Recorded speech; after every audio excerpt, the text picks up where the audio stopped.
Good morning, everyone. Good morning, Rabbi. Learn the Mishna Yevamos, Paer, chapter 5, Mishna Gimel. We're in the middle of Mishna Gimel. So let's just start reading from the beginning quickly, and then they'll go through the part we haven't done yet. The first half of the Mishnah we did on Friday, and today we'll finish up the second half. We'll just, for convenience, we'll just start reading from the beginning. So again, Paer, chapter 5, Mishnah Gimel, Mishnah 3. Nasan get v'asa maimer. We're talking about a man died without children. He had two wives, and both wives fall to one brother. So Nasan. It's Mishna 3. Yeah. Nasan get v'asa maimer. He gave a get to one of the Yevamos, and he did maimer on the other. What happens then? Tzricha get v'chalitza. So the woman who had maimer needs a get, and a chalitza has to be done to one of them in order to free them to marry. Nasan get ubal. Let's say he gave a get to one of them, and he cohabited with the other one, which means he made yibam on the other one. Tzricha get v'chalitza. Again, the woman that he made yibam on, she's going to need a get, and because it was a yibam that he wasn't supposed to do, therefore it doesn't take off the yibam connection completely from them, and therefore you still need chalitza. Nasan get v'chalatz. If let's say he gave a get and then he did chalitza, when he gave a get to one and then chalitza to the other, Einar chalitza klum. The halacha is after chalitza there is nothing more that is done. This is where we got up to on Friday. Okay. Yeah. No, I'm looking at the wrong one. Oh, I'm so sorry. I'm looking at the wrong Mishnah. I'm sorry. Mishna Daled. Mishna Daled. That's where we have to be.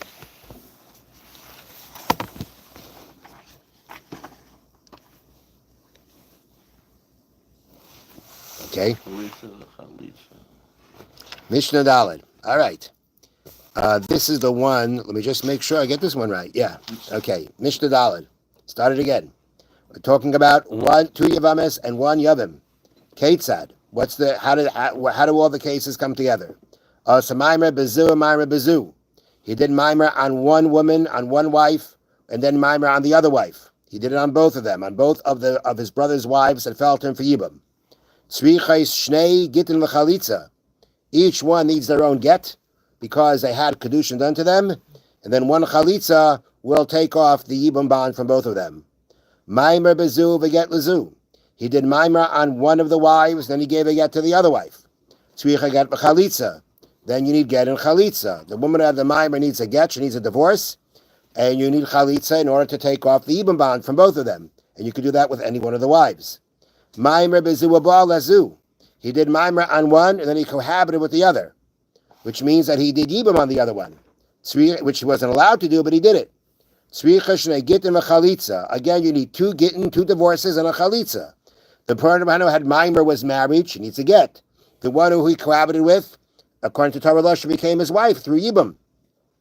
But he's not allowed to be married to her.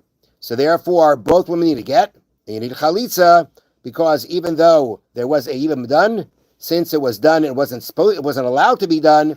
The Chachamim said it doesn't have the power alone to take off the Yibam bond, and therefore you need a chalitza. And again, any one of them can have the chalitza done to them, and it will free the other. Maimer bezu v'chalatz lezu. If let's say you did maimer on one and you did chalitza on the other, harishayna tzricha get. Then we say the first one needs a get because maimer was done to her.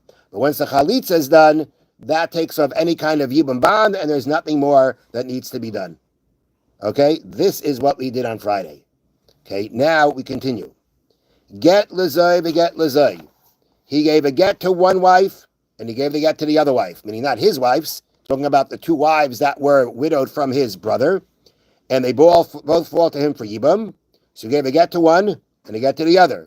As we've learned, according to rabbinic law, a get accomplishes something in the Yevama to say that he cannot do Yibam in her, nor can he do Yibam in a co-wife, just like we did Chalitza to one. So when he goes and does a get to both, what's the halacha? Tzrichais hamenu Chalitza. They need from him Chalitza. Even after they both received the divorce, still that's only midrabanan. According to Torah law, that doesn't do anything. There's still a yibam bond here. They are still both bound to him for yibam. So therefore, they need a chalitza. Now, it doesn't mean each one needs a chalitza, but it means they need, in order to remarry, a chalitza should be done. To which one? To any one of them. Next case. Get lazay uba lazay. You gave a get to one wife, and then he cohabited with the other wife. Tzricha get v'chalitza. In that case, there is a need for a get and a chalitza. The one that he cohabited with, according to Torah law, she became his wife. That was an act of yibum. However, he's not allowed to remain married to her. And because he wasn't supposed to do the yibum is not going to be enough to break the zika bond. Therefore, we say she needs a get. The woman that was his wife through cohabitation needs a get, needs a divorce. They can't stay married together because of the get given to the first wife, the chalitza. And they still need a chalitza done to them because even though typically yibum takes off any kind of zika bond, if you do yibum to one wife, the zika bond from another wife falls off and she can remarry. But here where the yibum wasn't supposed to be done, it was actually forbidden to be done, but he did it anyway, then it doesn't have the power according to rabbinic law to take off the zika bond, and a chalitza has to be done again to any one of them to allow them to remarry. Get lezu umaymer bezu. He gave a get to one, and he did maymer on the other. He gave a get to one wife, and then he did a kedushin on the other wife. Now, the get to one wife already forbade him to do yibum on any one of them. Nonetheless, he did maymer on the second one. And the maymer takes hold. It's kedushin. And even though a get was already done that said that he can't do yibum on her, but that doesn't stop his ability to do a maymer on her. And he did. So what's the halacha? Tzricha get b'chalitza. The woman who had the maymer needs a divorce because she was married to him. And you need chalitza because there was nothing here that took off the Torah's yibum. The yibum bond from the Torah, nothing took that off. And therefore, you need a chalitza. The chalitza can be done to any one of them, and then they'll both be free to marry. Get l'zay v'chalatz l'zay. He gave a get to one wife, and then he did chalitza on the other wife. Ein acha chalitza klum. There is nothing more to be done after chalitza. Meaning, he gave a get to one, which again forbade him to do yibum on her or on the other wife. But the yibum bond is still there according to Torah law. And therefore, once he does a chalitza on the other one, that chalitza removes the yibum bond from both of them, because that's the power of chalitza. And once the chalitza is done, there's nothing more that can be done afterwards, that can make any difference afterwards, as we have previously learned. So he's worthless now. Yes, he is. Maybe he has another wife. Who knows? Not these two aren't going to be. These two are not going to have any connection to him. Not only that, he may not even marry them. Okay. All right, so we started the 7th chapter of the Chofetz Chaim Laws of Lashon Hara, in which he again said that even if you hear the Lashon Hara done publicly, that doesn't give any proof to its truth, to being true or not, and whether you cannot accept it. Now, Ein Shem Heter Lahamin V'Lashon Hara. One has no permission to believe the Lashon Hara, the derogatory statements being made about someone. Even if the person said it in front of his face. Okay? A person goes ahead and he speaks Lashon Hara. Reuben says Lashon Hara about Shimon. But you know what he does? He says it right in front of Shimon's face. Right in front of Shimon's face. He tells other people, Shimon did this and this. Okay? Now, so you might think, as he's going to point out, you might think, well, if this guy had the chutzpah, right, to go so far as to say it in front of the guy's face, it must mean it's true, right? No. What about if the guy who he accused doesn't respond? He just remains silent. Doesn't say no, doesn't say anything. So let's read. Without hearing any kind of admittance from the person being spoken about, and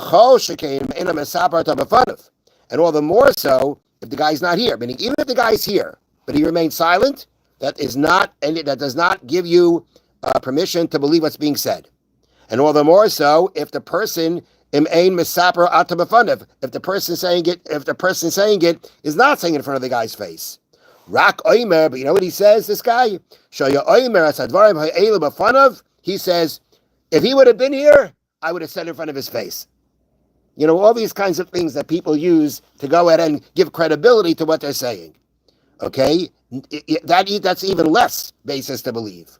You're not allowed to believe him because of that. And people, unfortunately, stumble in this. They use this as an excuse to be able to believe it. Okay? Now, all right. Let's just see. All right. We'll stop here. So the point here, as so far in this paragraph, is that whether you say the Lashon Hara in front of him, or you say, I would say it in front of him, that makes no basis to believe it without actually hearing admittance from the person who's being spoken, who he's saying it about. Have a wonderful day. Thank you. It Rabbi. almost So what if he, 5 amendment, yeah?